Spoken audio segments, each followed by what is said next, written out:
Hello everyone. आज हम लोग करेंगे लेसन 14 बुद्धि बल। बुद्धि बल यानी बुद्धि की ताकत। मुगल काल की सत्य घटना है कि एक दिन औरंगजेब ने अपने सेनापति दिलेर खां को बुलाकर कहा, सेनापति, सचमुच कितना सुंदर है तुम्हारा नाम। दिलेर खां अर्थात वीर, बहादुर और साहसी जवान। दिलेर खान, मैं तुम्हें सच्चा बहादुर तब समझूंगा जब तुम शिवाजी को जीवित पकड़कर मेरे दरबार में उपस्थित करोगे। दिलेर खान ने सिर झुकाकर निवेदन किया। निवेदन यानी कि रिक्वेस्ट। जहां पनाह, यदि आप हुक्म दे तो मैं पहाड़ से भी टकरा सकता हूँ, जलती आग में भी कूद सकता हूँ और जंगल के भूखे शेर से भी कुश्ती लड़ सकता हूँ। किंतु सच कहूँ, शिवाजी को जीवित पकड़ना एक टेढ़ी खीर है। एक टेढ़ी खीर है का मतलब होता है कि बड़ा ही मुश्किल काम है। औरंगजेब, जिसका नाम ही दिलेर खां हो, उसके मुंह से कायरता की यह बातें शोभा नहीं देती। यदि तुम्हारे लिए शिवाजी टेढ़ी खीर है तो किसके लिए यह सरल है। सरल यानी आसान। दिलेर खां, राजा जय सिंह के लिए। औरंगजेब, क्या राजा जय सिंह को तुम अपने से अधिक बहादुर समझते हो। दिलेर खां, वह मुझसे अधिक बहादुर हो या ना हो, किंतु उसमें एक ऐसा गुण है जो ना मुझ में है, ना आपके मामा शास्ता खान में है और ना अफजल खान में था। औरंगजेब, वाह, वह ऐसा कौन सा अद्भुत गुण है। अद्भुत यानी अनोखा, जिसके कारण केवल जय सिंह ही शिवाजी को जीवित पकड़ सकता है। दिलेर खां, जहां पना, जय सिंह हिंदू है और शिवाजी भी हिंदू है। जिसे जैसे एक जहर दूसरे जहर को काटता है, वैसे ही एक हिंदू दूसरे हिंदू को काट सकता है। इसीलिए यदि आप शिवाजी को जीवित पकड़वाना चाहते हैं तो हिंदू को हिंदू से लड़वा दीजिए। शिवाजी उसकी पकड़ में अवश्य आ जाएंगे। औरंगजेब, कैसे, क्या तलवार से। दिलेर खां, नहीं, छल से। यदि राजा जय सिंह शिवाजी को यह विश्वास दिला दे कि वह एक बार आगरा के दरबार में उपस्थित हो जाए तो उन्हें एक स्वतंत्र राजा मान लिया जाएगा, तो जय सिंह के एक हिंदू होने के कारण शिवाजी उसकी बात पर अवश्य विश्वास कर लेंगे और जय सिंह के साथ आपके दरबार में उपस्थित भी हो जाएंगे। औरंगजेब, बस बस, आगे मैं समझ गया। जब एक बार जंगल का आजाद पंछी मेरे आंगन में दाना चुगने आ जाए तो फिर भला वह मेरे चुंगल में फंसे बिना कैसे जा सकता है। हिंदुओं में यह एक पुरानी आदत है, घर का भेदी लंका ढाए। दिलेर खां, सचमुच तुम्हारी यह सलाह हमें बहुत पसंद आई है। हम चाहते हैं शिवाजी को पकड़ने के लिए राजा जय सिंह के साथ तुम भी अवश्य जाओ। एक और एक 11 हो जाएंगे। बुद्धि तुम्हारी काम करेगी और जोर जय सिंह का। नाम तुम्हारा होगा और काम जय सिंह का। दिलेर खां ने मुस्कुरा कर पूछा, और इनाम किसका होगा जहां पना। औरंगजेब ने दिल खोलकर कहा, हम तुम्हें मुंह मांगा इनाम देंगे दिलेर खां, लेकिन इस बार तुम खाली हाथ वापस मत लौटना। दिलेर खां, अगर मेरा नाम दिलेर खां है तो मैं शिवाजी को अवश्य अपने साथ लेकर आपके दरबार में उपस्थित होऊंगा। इस प्रकार शिवाजी को चिकनी चुपड़ी बातों में से विश्वास के जाल में फंसाने के लिए यह दोनों छलियां छलियां यानी धोखा देने वाले सेनापति एक बहुत बड़ी सेना लेकर आगरा से चल पड़े। जिस छत्रपति शिवाजी को ना अफजल खां का लंबा चौड़ा शरीर जीत सका और ना शाइस्ता खां की अनगिनत सेनाएं हरा सकी, वहीं शिवाजी राजा जय सिंह के विश्वास में आकर सचमुच औरंगजेब के दरबार में उपस्थित हो गए। जय सिंह ने विश्वास दिलाया था कि औरंगजेब शिवाजी का वैसे ही स्वागत करेगा जैसे एक राजा दूसरे राजा का करता है। किंतु इसके विपरीत यूं ही शिवाजी ने राज दरबार में कदम रखा, त्यों ही औरंगजेब ने व्यंग का पहला तीर मारा। व्यंग यानी टोंट कसना किसी को। क्या यही है वह पहाड़ी चूहा जो रात को चोरी चोरी हमारे खजानों को कुतर डालता है। यदि इसे पिंजरे में न डाला तो यह बहुत तबाही मचाएगा। इसलिए दिलेर खां, हम तुम्हें हुक्म देते हैं, इसे बंदी बनाकर आगरा के किले में कैद कर लिया जाए। कैदी के चारों ओर सैनिकों का कड़ा पहरा बिठा दिया जाए। कैदी की निगरानी में पूरी सख्ती बरती जाए। हर दरवाजे पर पहरेदार हो, ऊपर भी पहरेदार, नीचे भी पहरेदार, अंदर भी पहरेदार, बाहर भी पहरेदार, पहरेदार पे भी पहरेदार, पहरेदारों पर भी बड़े अफसर, फिर अफसरों पर भी अफसर। इस तरह पूरी एक सेना आगरे के चारों ओर तैनात कर दी जाए, ताकि ना अंदर से कोई बाहर जा सके, ना बाहर की एक चिड़िया भी अंदर आ फटक सके। इस प्रकार शिवाजी आगरा के कैद खाने में सख्त कैद के दिन काटने लगे। आगरा के किले में शिवाजी का शरीर बंदी था, बुद्धि नहीं। उनके हाथ पैर एक कोठरी में बंद थे, किंतु उनकी बुद्धि स्वतंत्र थी। उनके चारों ओर सैकड़ों पहरेदार खड़े थे, जो उन्हें अपनी कोठरी में एक कदम भी बाहर निकलने से रोक सकते थे, किंतु उनकी बुद्धि पर उन पहरेदारों को भी कोई बस न था। यानी कि उनकी बुद्धि पर भी पहरेदारों का कोई बस नहीं चला। वो नेचुरल सी बात है, हार गए। वह अब भी अपने विचारों के पंखों पर उड़कर जेल की कोठरी से बाहर निकल जाते और वहां से भागने का रास्ता और उपाय सोचा करते थे। शिवाजी ने अपने मन ही मन में कहा, औरंगजेब, तूने मुझे छल से पकड़ा है, मैं भी तुझे छल कर आगरा के किले से बाहर ना निकल गया तो मेरा नाम नहीं। तूने मुझे धोखा दिया है, मैं भी तुझे धोखा दूंगा। तेरे सेनापतियों ने मेरे साथ विश्वासघात किया है, मैं भी तेरे इन सैकड़ों पहरेदारों की आंखों में धूल झोंक कर इस बंदीगढ़ से निकल कर दिखा दूंगा।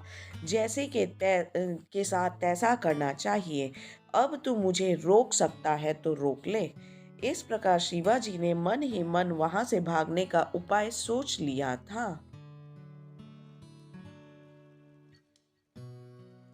संयोगवश वह अप्रैल का महीना था, वही महीना जिसमें शिवाजी का जन्म हुआ था। अपना जन्मदिन बनाने का बहाना करके अगले ही दिन शिवाजी ने यह घोषणा कर दी, 10 अप्रैल को मेरा जन्मदिन है। इस उपलक्ष्य में मैं 10 दिन तक लोगों को फल, फूल, मिठाइयाँ और अन्न का दान करूँगा। मुझे यह दान करने की इजाज़त होनी चाहिए। पहरेदारों ने और स्वयं औरंगजेब ने भी सोचा, चलो शाही कैदी को अपना जन्मदिन मना लेने दो। फल और मिठाइयाँ मंगवाने भिजवाने में क्या डर है। बस शिवाजी को दान पुण्य करने की खुली इजाज़त मिल गई। हर रोज फलों, फूलों, मिठाइयों और अनाजों से भरे 10-10, 20-20 बड़े बड़े टोकरे आगरा में आने लगे। शिवाजी भवानी माँ की पूजा करके उन वस्तुओं को अपने हाथ से छू भर देते थे। फिर कुछ फल पहरेदारों में बांट दिए जाते थे। उन्हें मिठाइयाँ भी भर पेट मिलने लगी। वह अपने बीवी बच्चों के लिए भी घर ले जाने लगे। इससे पहरेदारों को भी मौज बन गई। लाने वालों की भी मौज, खाने वालों की भी मौज और मंगवाने वालों की मौज तब बनी जब एक दिन शिवाजी मिठाई की टोकरी में छिपकर जेल से भाग निकले। किले में कुछ दूर एक तेज घोड़ा पहले ही तैयार खड़ा था। ज्यों ही शिवाजी का टोकरा वहां पहुंचा, त्यों ही वह मिठाई के नीचे से निकलकर घोड़े पर सवार हो गए और एड़ लगाते ही उसका घोड़ा हवा से बातें करने लगा। एड़ लगाते ही यानी एड़ी लगाते ही घोड़े को, तो उनका घोड़ा बहुत तेज दौड़ने लगा। पहरेदारों को जब होश आया तब उन्होंने शिवाजी की कोठरी में झांक कर देखा तो पंछी पिंजरे से उड़ चुका था। पंछी पिंजरे से उड़ चुका था, यहाँ पंछी शिवाजी को कहा गया है। अन्य पक्षी तो अपने पंखों से उड़ते हैं, किंतु शिवाजी अपनी बुद्धि और सूझबूझ के सहारे जेल की कोठरी से उड़कर अपने किले में वापस पहुंच गए। तो बच्चों, हमें इस पाठ बुद्धि बल में यह दिखाया गया है कि बुद्धि का बल कितना महत्वपूर्ण पूर्ण होता है, बुद्धि में कितनी ताकत होती है। यह घटना मुगल काल के समय की है, जब औरंगजेब शासक हुआ करते थे। उन्होंने अपने सेनापति दिलेर खान को बुलाकर शिवाजी को जिंदा पकड़कर दरबार में लाने की चुनौती दी। इस पर सेनापति, जिसका नाम दिलेर खान था और वह बहुत बलशाली था, उसने कहा कि वह जंगल में अकेले शेर से लड़ सकता है, पहाड़ से टक्कर ले सकता है, आग में कूद सकता है, पर वह शिवाजी को इस तरह पकड़ नहीं सकता। लेकिन उसने एक रास्ता भी सुझाया। उसने कहा कि हिंदू राजा जय सिंह के द्वारा वह लोग शिवाजी को छल से, धोखे से इस दरबार में ला सकते हैं। अगर वह उन्हें विश्वास दिला दें कि शिवाजी को एक स्वतंत्र राजा बना दिया जाएगा, तो वह जरूर इधर दरबार में आ जाएंगे, और जैसे ही वह दरबार में आए तो वह लोग उन्हें बंदी बनाकर रख सकते हैं, क्योंकि एक हिंदू दूसरे हिंदू पर बहुत ज़्यादा विश्वास करता है। और ठीक वैसा ही हुआ।